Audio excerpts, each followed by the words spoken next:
it opens the door to question, what other kinds of things has the board not been able to recognize in terms of efficiencies and operations where improvements could be made?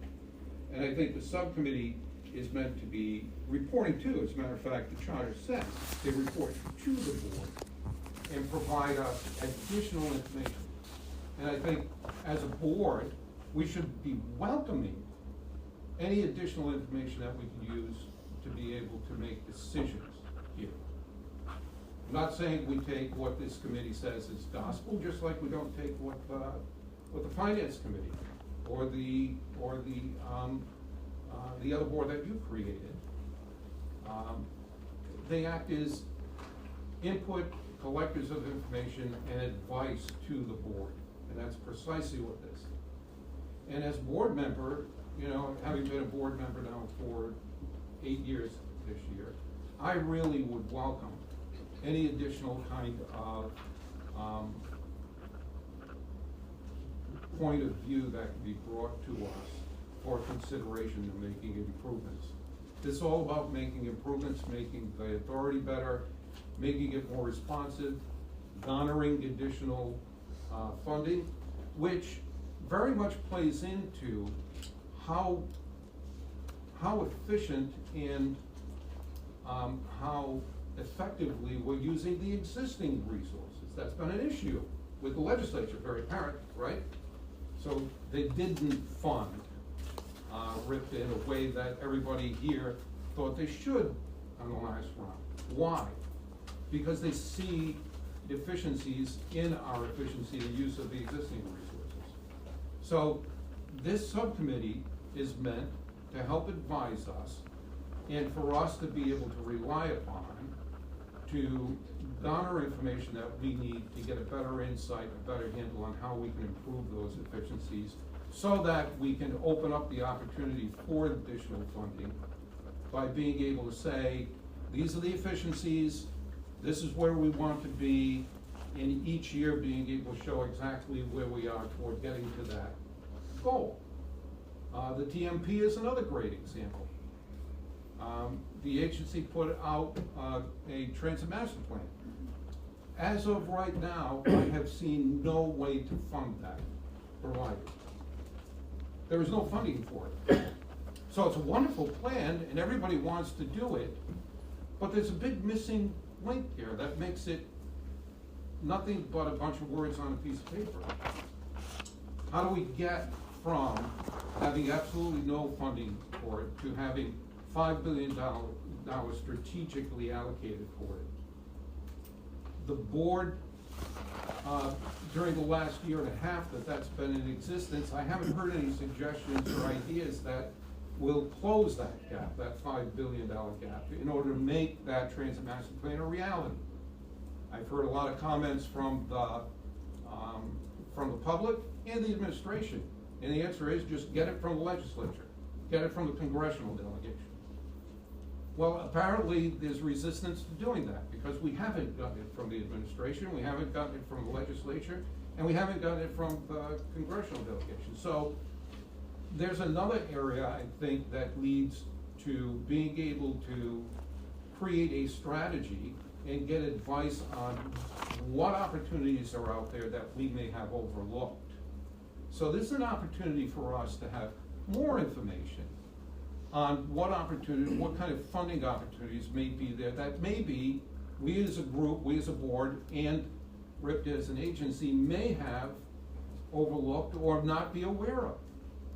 And one of the areas is exactly that, is to be able to explore those new kinds of funding opportunities. So having additional feet on the ground that we can use as a resource for us to make better decisions, not for the subcommittee to make better decisions, not for the subcommittee to dictate in any way, but for this subcommittee to provide us with a better outlook on what the landscape is and what opportunities may exist that we're unaware of. And one of the best ways I've found in business and in the public sector is sometimes to go to eyes and ears and minds that are outside of the paradigm to be able to look at our organization and make recommendations to us. Sometimes the best ideas come from outside the paradigm. A lot of good ones always come up from within, yes, absolutely. But we've got a long way to go. I think it's apparent that there are deficiencies in a number of the areas that I just spoke about. And I think having an outside eye on it, who are not necessarily have vested interest in either this board or the agency itself, but independently can give us unfiltered kind of recommendations that we can consider. Not that we will take, not that we'll accept, it's ultimately up to us as a board as to whether or not any of it makes sense, but at least I say give it a try. It's certainly not, more information is always good. It's better than less information. Yes? I agree, Mr. Chairman.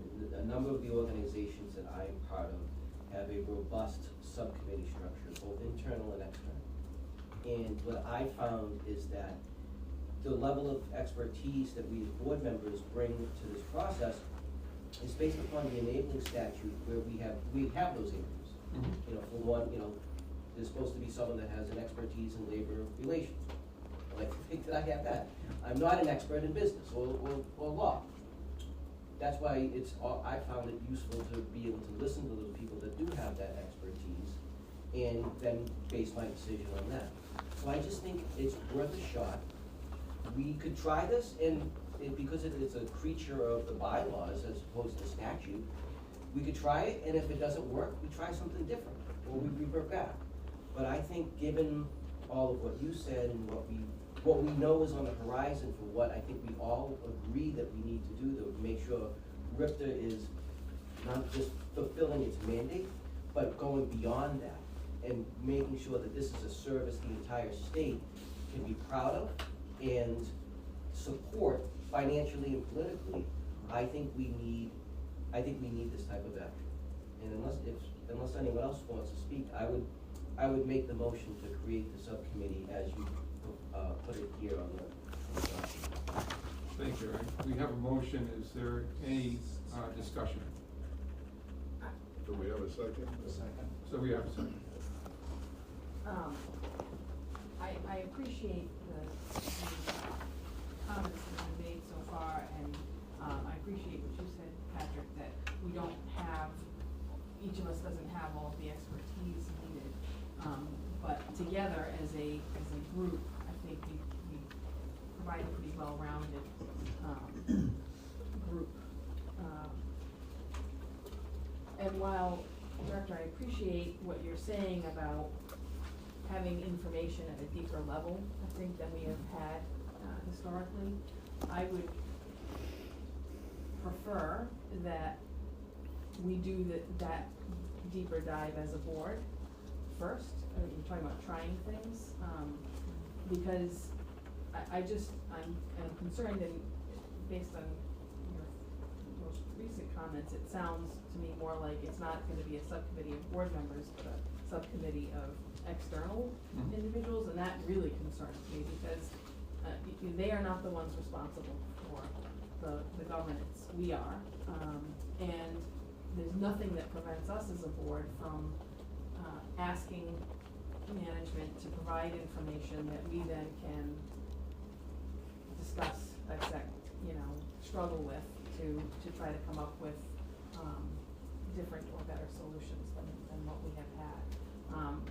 So I'm not comfortable with the idea of a subcommittee for this stated purpose. I think it is our responsibility, the 9 of us as the board, and there's, in my opinion, nothing that prevents us from dedicating time at each and every board meeting to wrestle with some of these things and to request the information that we need to make those decisions.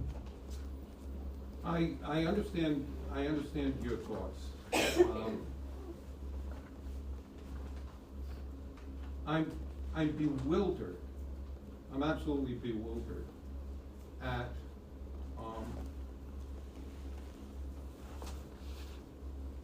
the thought that a another pair of eyes, another mind, another independent look at the operations, the efficiencies, the planning structure, the finances, the funding opportunities that may open ideas beyond the scope of this board and the agency to be considered. Not that we're relying on them to make a decision for us. The subcommittee isn't intended on making a decision. This subcommittee is intended on bringing information for our consideration that we may be overlooking. And we don't know what we're overlooking until we know.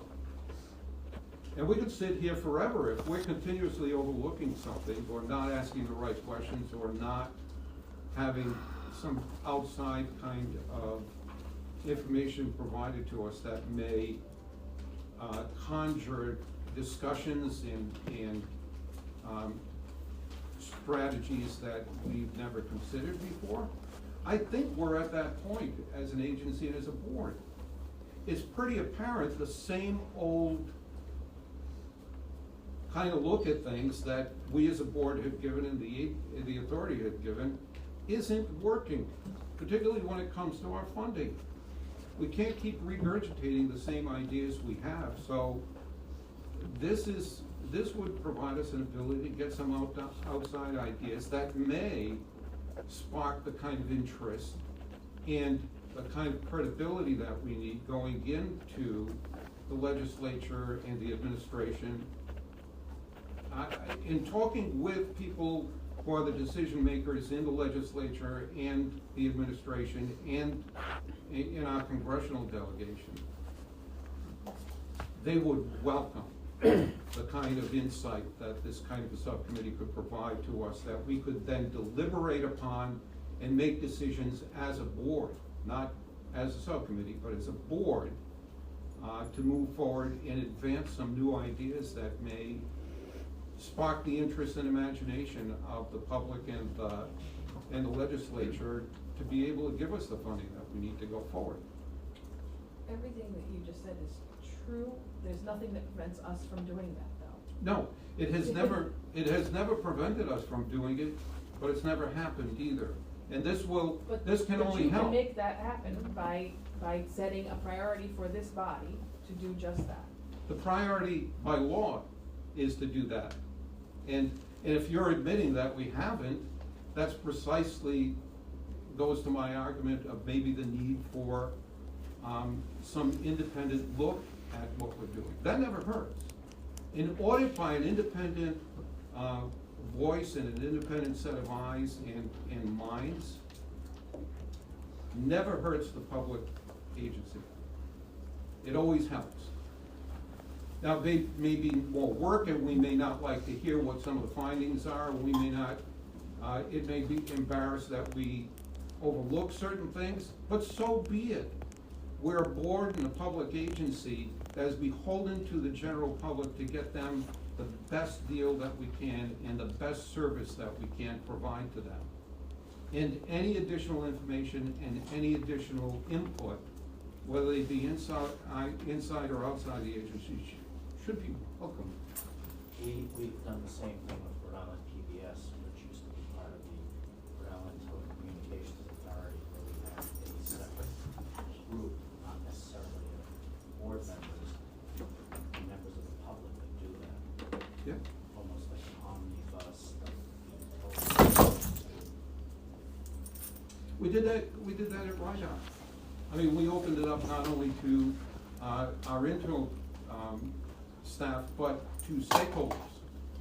And we held, and we still do, monthly roadworks meetings that encompass all the ideas of both inside the agency and people outside the agency, to be able to give us new ideas and new methods and efficiencies that we create. And it has worked astoundingly well for our organization. We've gone from an organization that like RIPTA, had little or no funding, and created a stakeholder organization from outside the agency and outside of government even, that has created a pipeline to new revenues that are building bridges, that are fixing damaged infrastructure, creating new train stations at a pace and at a record level. Mainly because we look outside the department rather than staying internal to the way that we always did things. And that's the intent here, is to begin to have that kind of outward look that reaches out beyond the scope of what we provide as a board and what the administration provides as an agency.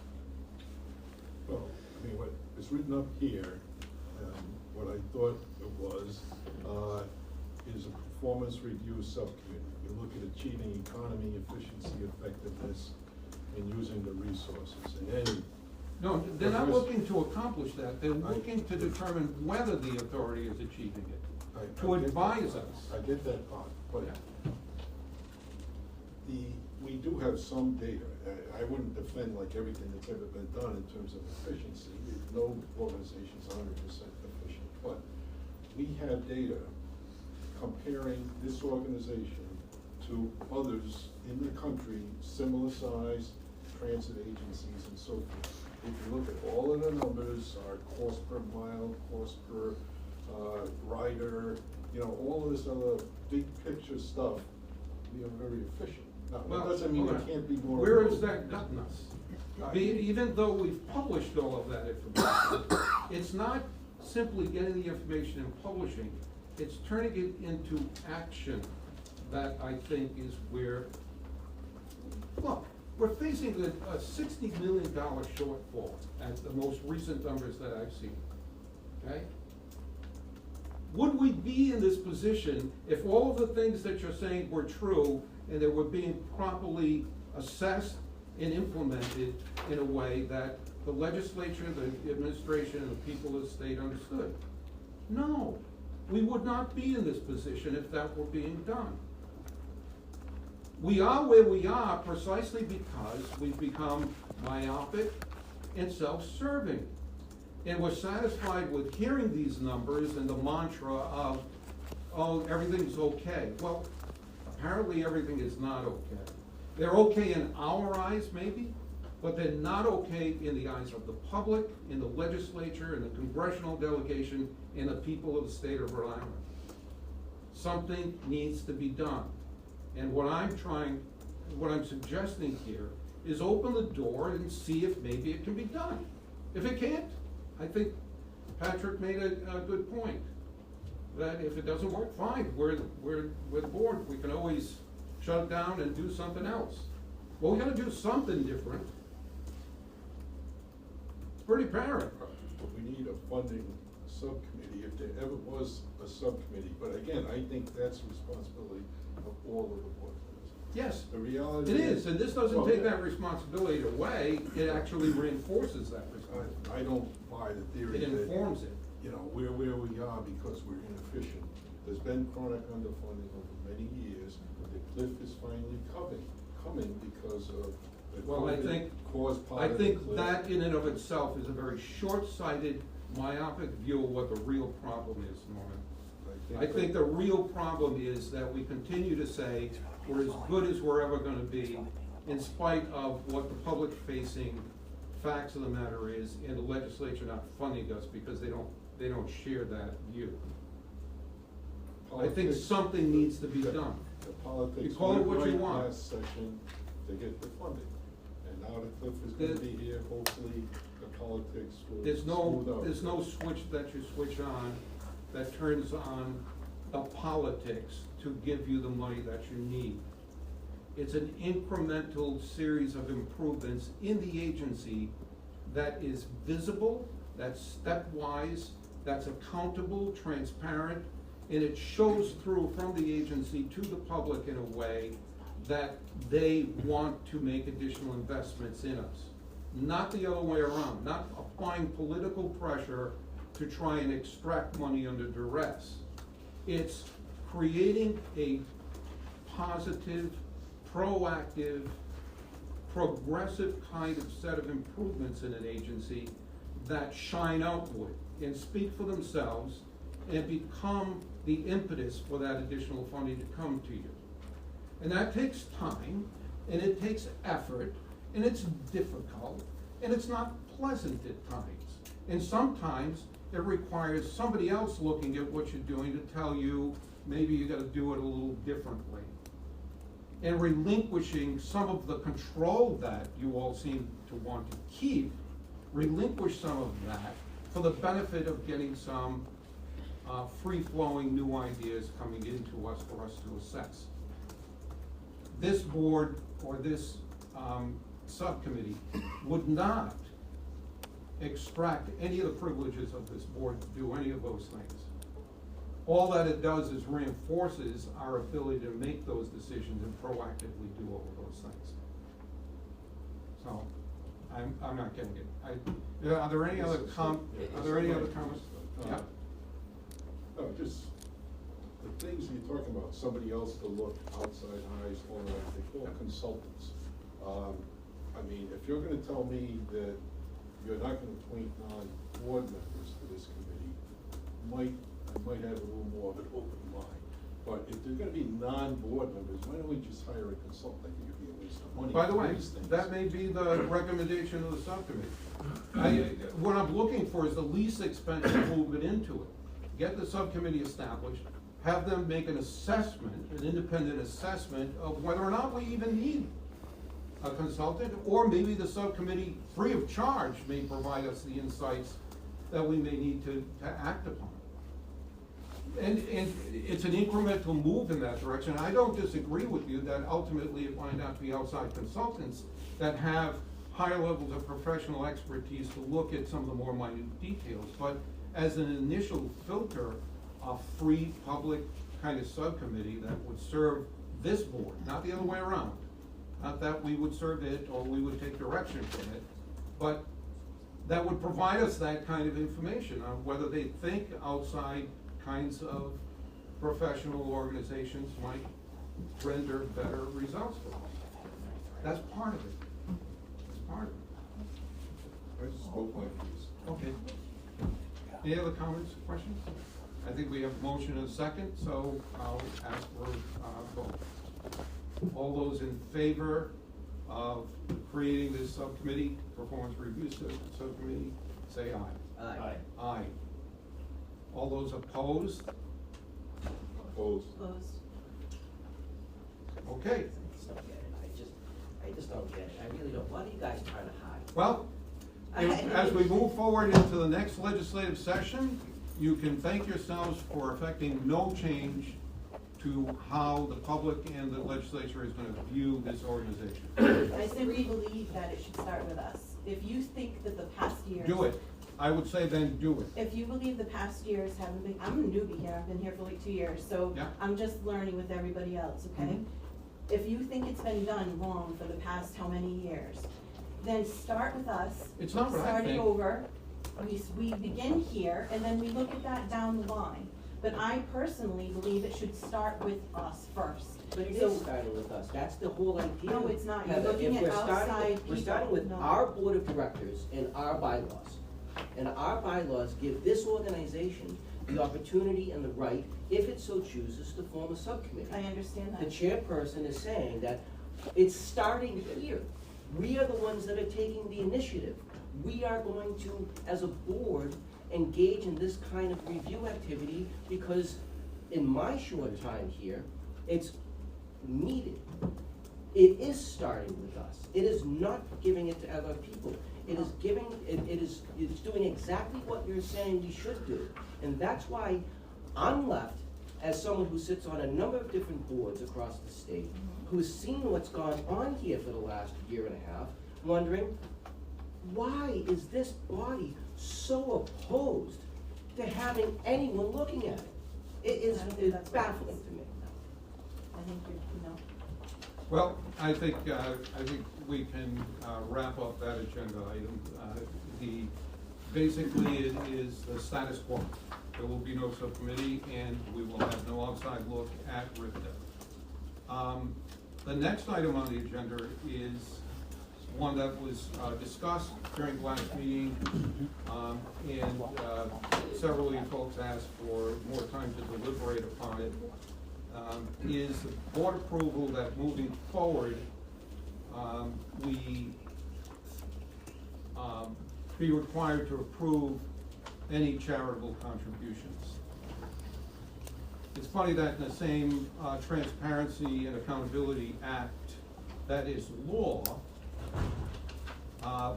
one item that is the responsibility of the board, that seems to have been something that was overlooked for the last several years, to the tune of about $40,000 in contributions, grants, or donations, is under General Laws 42-155-4, that grants, charitable, and civic donations and/or contributions provided, however, in other words, the board has oversight of grants, charitable, and civic donations and/or contributions,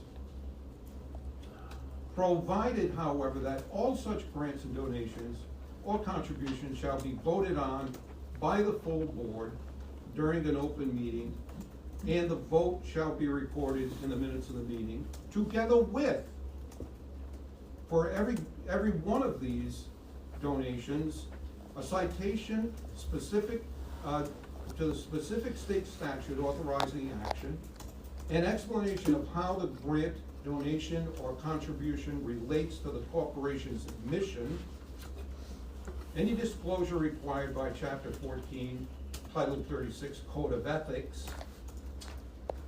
and each such grant, donation, or contribution shall be clearly identified in the financial statements of the corporation.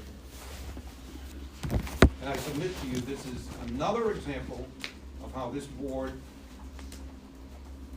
and the authority itself have conducted themselves in a way that $40,000 worth of these that never came before the board or had any of these citations in accordance with the law were paid out of this organization at a time when that $40,000 of state taxpayer money could have been compounded 5 times that amount by acting as the state share of federal grants. All that I'm looking for is a motion and approval to require the authority to come to us in accordance with the law, and to ask for the permissions to grant those donations in accordance with the law. I'm not against the management coming to the board as required by the statute, but your premise is wrong. I mean, these, quote, charitable contributions are not grants, donations, or charitable contributions within the meaning of this act. No, I'm not kidding you, because a charitable contribution, you don't expect anything in return. I give you $1,000, or the church, I don't expect anything in return. Same thing, same thing with a grant. Here's a grant, you do the, Here's the thing about that.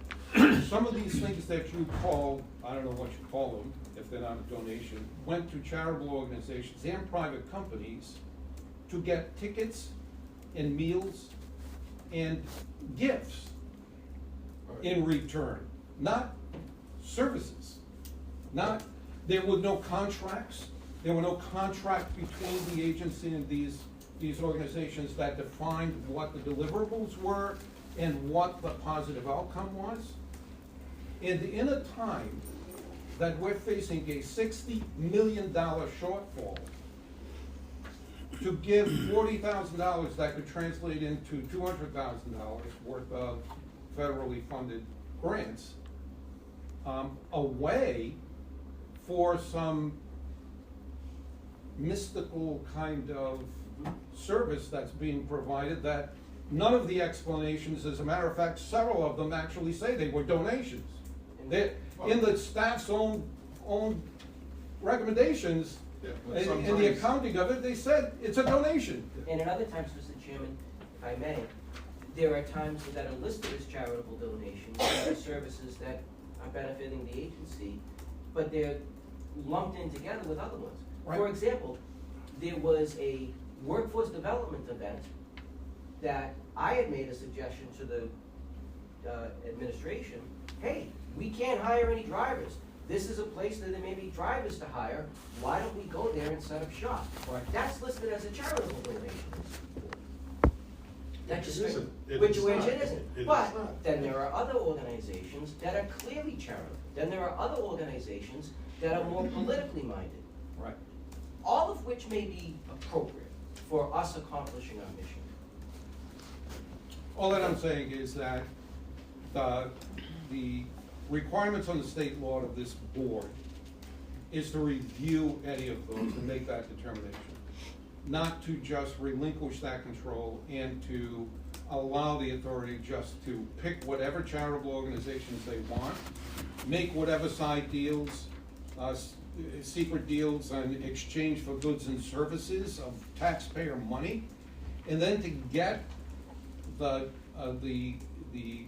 benefits of gifts and meal tickets and meals that they divvy out to whoever they determine the employees they want to give them to independently is inappropriate at the very least, and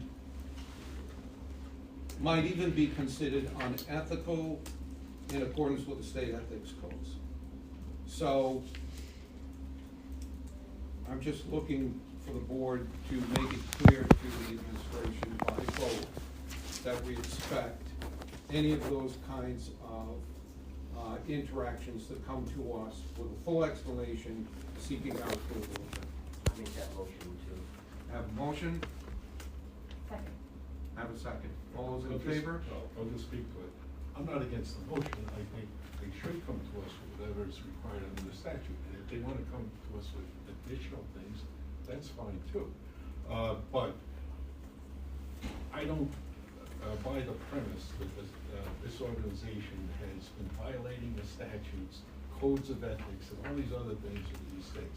They're simple business things. Well, I guess you wouldn't mind if I took the results and the replies from the staff and provided them to the Rhode Island Board of Ethics for them to do a formal review of them. You can do whatever you want with that, but